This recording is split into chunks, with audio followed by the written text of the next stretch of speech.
Halo, perkenalkan nama saya Safa Kamila dari kelas 10 IPS 3. Kali ini saya akan menjelaskan tentang eksogen dan endogen. Oksogen. Pengertian dari oksogen adalah tenaga yang berasal dari luar bumi. Sifat umum tenaga eksogen adalah merombak bentuk permukaan bumi, hasil pembentukan dari tenaga endogen. Jenis tenaga eksogen terbagi menjadi 4. Yang pertama ada pelapukan, yang kedua ada erosi, yang ketiga ada sedimentasi, dan terakhir ada pergerakan tanah. Pelapukan adalah proses penghancuran massa batuan menjadi massa tanah. Erosi adalah pengikisan permukaan bumi oleh media yang melibatkan pengangkatan partikel batuan.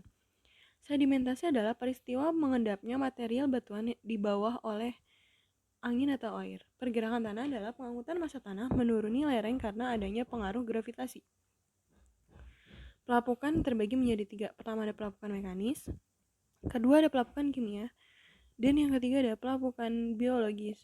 Pelapukan mekanis adalah proses penghancuran batuan menjadi pecahan yang lebih kecil terjadi tanpa mengalami perubahan susunan kimia. Contohnya hancurnya batuan karena suhu.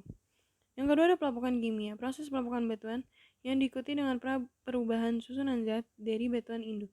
Contohnya besi berkarat ketika teroksidasi oksigen dan terkena air. Pelapukan biologis adalah proses pelapukan yang disebabkan oleh organisme melalui aktivitasnya. Contohnya pelapukan kayu, rayap yang memakan serbuk-serbuk kayu.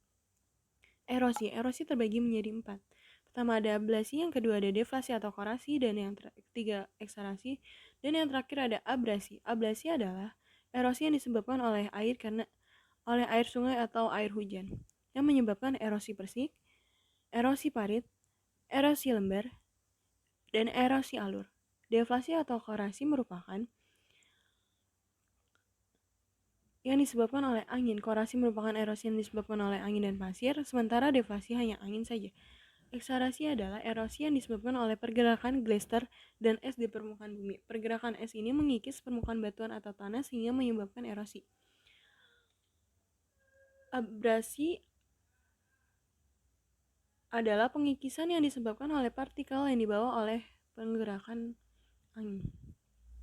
Sedimentasi terbagi menjadi 3. Pertama sedimentasi akuatis, kedua sedimentasi marin, dan yang terakhir ada sedimentasi geolis. Sedimentasi akuatis pengendapannya disebabkan oleh tenaga air. Sedimentasi marin pengendapannya disebabkan oleh gelombang air laut.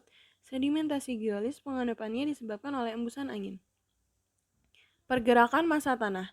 Pergerakan massa tanah atau kerap dikenal sebagai mass weighting adalah pergerakan tanah menuruni suatu lereng perbukitan. Semakin curam lereng tersebut, maka semakin cepat pula pergerakan tanah menuruni lerengnya. Pergerakan massa tanah ini merupakan salah satu bentuk bencana geolis yang mungkin terjadi di daerah-daerah perbukitan. Akibat tenaga eksogen. Yang pertama ada berkurangnya kesuburan tanah, yang kedua ada pendangkalan danau, yang ketiga ada berkurangnya kejernihan air, yang keempat ada hilangnya garis pantai, yang kelima ada terjadinya tanah longsor, dan yang terakhir ada terjadinya banjir. Dampak positif dan negatif tenaga eksogen. Dampak positifnya adalah pelapukan di daerah kapur dapat membentuk gua-gua kapur yang mempunyai stalaktit dan stalagmit. Relief muka bumi bentukan tenaga eksogen baik di pantai maupun daratan merupakan daerah pariwisata. Dampak negatifnya terjadinya kerusakan di areal pertanian, pemukiman, jalan akibat erosi. Kekuatan angin dapat mengakibatkan bencana. Kedua ada endogen.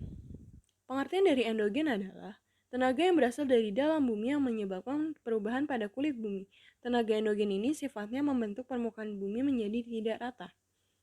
Jenis tenaga endogen yang pertama ada tektonisme, yang kedua ada vulkanisme, yang ketiga ada seisme atau gempa bumi.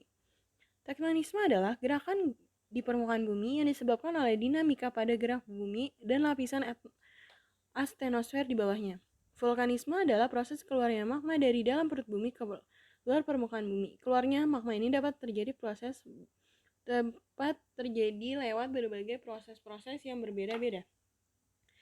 Seisme atau gempa bumi adalah getaran yang asalnya dari dalam perut bumi yang disebabkan tenaga endogen. Getaran itu merambat hingga ke permukaan bumi. Jenis gerak tektonik lempeng. Yang pertama ada gerak konvergen, yang kedua ada gerak divergen, dan yang ketiga ada gerak transform. Gerak konvergen adalah gerak cenderung menyebabkan vulkanisme dan pembentukan pegunungan.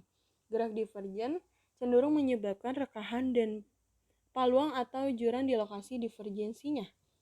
Gerak transform menyebabkan sesar transform serta gempa-gempa kecil.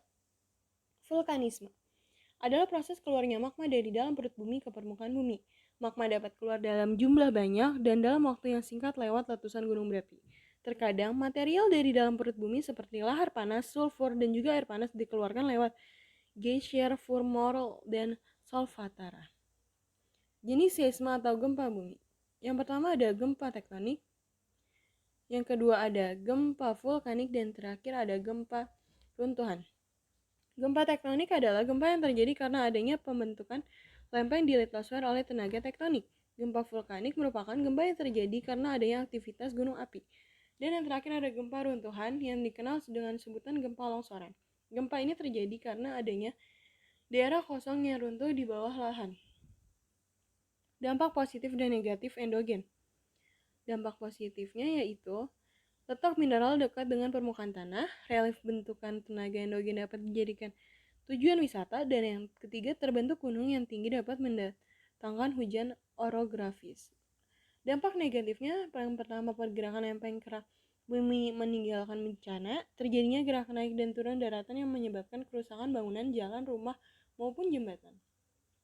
Sekian penjelasan saya tentang eksogen dan endogen. Kurang lebihnya mohon maaf. Terima kasih.